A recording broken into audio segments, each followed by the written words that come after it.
Ingliz tilidan so'zlashuv darslari. Boshlang'ich daraja. Assalomu alaykum hammaga. Mening ismim Mushtari Boymatova va men sizlar bilan IBRAT farzandlari loyihasida ko'rishtirganimdan juda ham xursandman. Bugungi 75-darsimizning mavzusi talking about urban life and rural living. Demak, bugun sizlar bilan shahar va qishloq hayoti haqida gaplashishni o'rganamiz. Tayyor bo'lsangiz, let's start. Demak, Alex bilan suhbat olib boryapmiz. Mushtari, have you ever thought about living in the countryside? Mushtari, siz qishloqda yashash haqida hech o'ylab ko'rganmisiz? Have you ever, qachondir, bir marta hech bo'lmaganda qilib ko'rganmisiz? degan ma'noda beradi shu. Oh yeah, I've thought about it.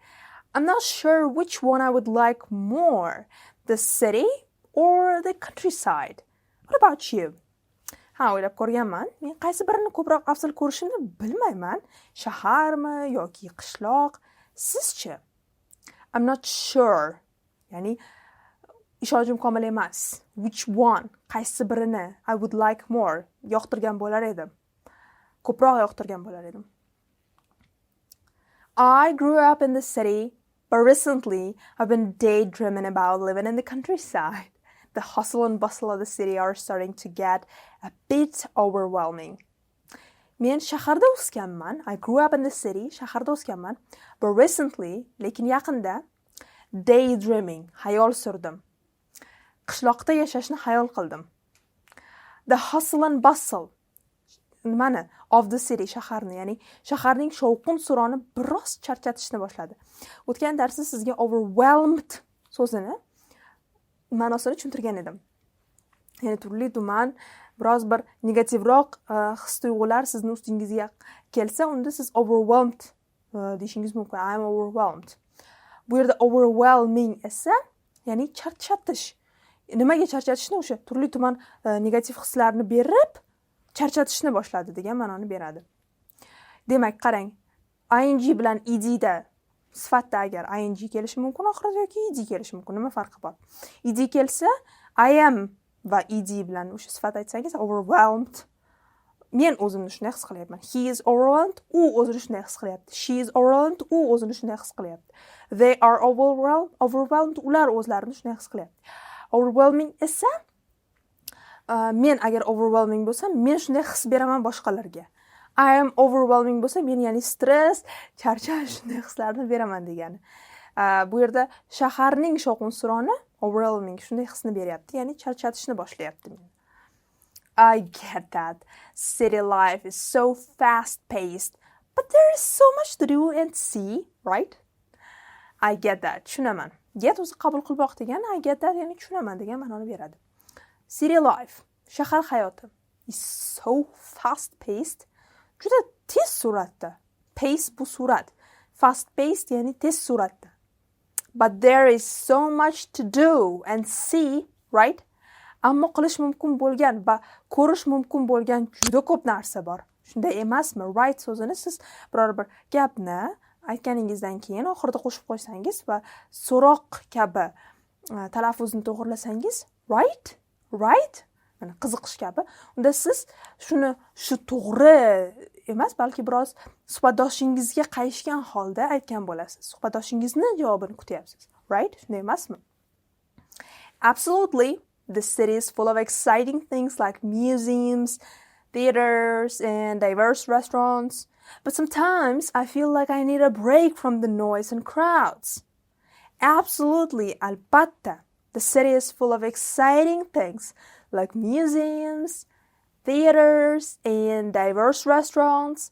But sometimes I feel like I need a break from the noise and crowds. Yani shahar muzeylar, teatrlar va turli xil restoranlar kabi qiziqarli joylarga to'la, exciting things. Ammo ba'zida, sometimes I feel like, ya'ni men his qilaman yoki xohlayman, I need a break from noise and crowds. Shovqin va olomondan crowds. Shovqin va olomondan dam olishim kerakligini his qilaman. That's understandable. I've always lived in a small town, and while it's quiet and peaceful, there is not as much to do compared to the city. That's understandable. I've always lived in a small town, and while it's quiet and peaceful,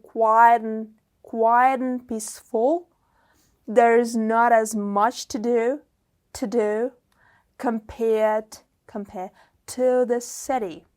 Tushunarli. That's understandable. Tushunarli.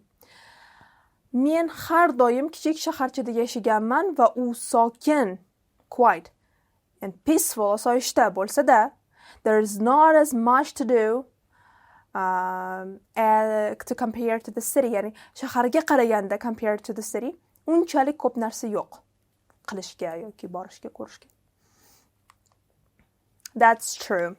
I guess it's a trade-off. City life offers more opportunities and entertainment, but rural living gives you a closer connection to the nature. That's true. Bu haqiqat. I guess it's a trade-off. Menimcha bu murosa. Kompromiss. City life offers more opportunities and entertainment. Shahar hayoti ko'proq imkoniyatlar, opportunities and entertainment. O'yin kulgularni taklif qilsa, taklif qilsa, ko'proq more. Rural living, ya'ni ammo qishloqda yashash, yashash. Sizga tabiat bilan yaqinroq aloqani beradi. Gives you, beradi sizga, a closer connection, yaqinroq aloqani, to the nature, tabiatga. Yeah, in the countryside you can enjoy fresh air, wide open spaces, and maybe even have your own garden. But you might miss out on the conveniences of the city amenities. Qishloqda toza havodan, keng ochiq joylardan bahramand bo'lishingiz mumkin. Enjoy fresh air, wide open spaces, keng ochiq joylardan, and maybe even have your own garden. Va hatto o'zingizni bog'ingiz ham bo'lishi mumkin. Biroq siz shaharning qulayliklaridan mahrum bo'lishingiz mumkin. You might miss out, mahrum bo'lish, on the conveniences of city amenities, ya'ni shaharning qulayliklaridan. Exactly. There is the sense of community in a small town. Everyone knows each other and there is a slower pace of life. Ya'ni aynan, lekin kichik shaharda jamiyat tuyg'usi bor. Hamma bir-birini taniydi va hayot sekinroq. There is sense of community, ya'ni jamiyat tuyg'usi, sense of community, jamiyat tuyg'usi. Jamiyatning bir qismi bo'lganingizni tuyg'usi demakdir bu yerda. Everyone knows each other, hamma bir-birini taniydi. There is a slower pace of life. Bu yerda hayot ham sekinroq. U yerda ya'ni. I like that idea. But at the same time, I think I'd miss the convenience of having everything nearby, like in the city. Menga bu fikr yoqadi, lekin shu bilan birga menimcha shahardagi kabi hamma narsa yaqin atrofda bo'lish qulayligini sog'ingan bo'lar edim. At the same time, bir vaqtning o'zida. Lekin shu bilan birga, I think I'd miss, o'ylashimcha sog'ingan bo'lar edim. Miss out, bundan oldingizda ko'rdik, miss out, ya'ni mahrum bo'lish, shusiz qolish, nimadirsiz. Miss bu yerda sog'inish degan ma'noda. Ya'ni men sog'ingan bo'lar edim the convenience, qulayliklarni, nimani qulayligini, of having everything nearby like in the city. Shahardagi kabi hamma narsani yon atrofda bo'lishini. It's a tough choice, right? Maybe a mix of both would be ideal. A place not too far from the city, but with a bit more tranquility. It's a tough choice, right?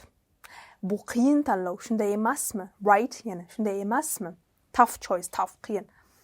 Maybe a mix of both would be ideal. Ya'ni ehtimol ikkalasining uyg'unligi ideal bo'lar edi. A place not too far from the city, shahardan unchalik uzoq bo'lmagan, too far, juda uzoq bo'lmagan, but with a bit more tranquility. Ya'ni lekin biroz xotirjamroq joy.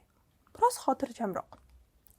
Demak, bugun sizlar bilan shahar va qishloq hayotidagi plus minuslarni ko'rib, insonlar qanday qilib tanlov qilishda suhbat qilishlari mumkinligini ko'rdik. Va bu yerdagi qiziqarli so'zlarni barchasini yodlashingiz kerak. Hamma so'zlarni yodlashingiz kerak aslida. Va practice. You need to make more practice. So I guess if you learn this short, quick answers and reactions to certain things, it would be better for you because in any, like conversation, you can use them and it can make it great. Qisqa, reaksiya bildiradigan gaplarni ayniqsa yodlang, chunki istalgan suhbatda siz ularni ishlatishingiz mumkin va suhbatdoshingiz uchun sizni tinglaganingizni bildirganingiz qadrli bo'ladi. See you in the next lessons. Take care. Goodbye.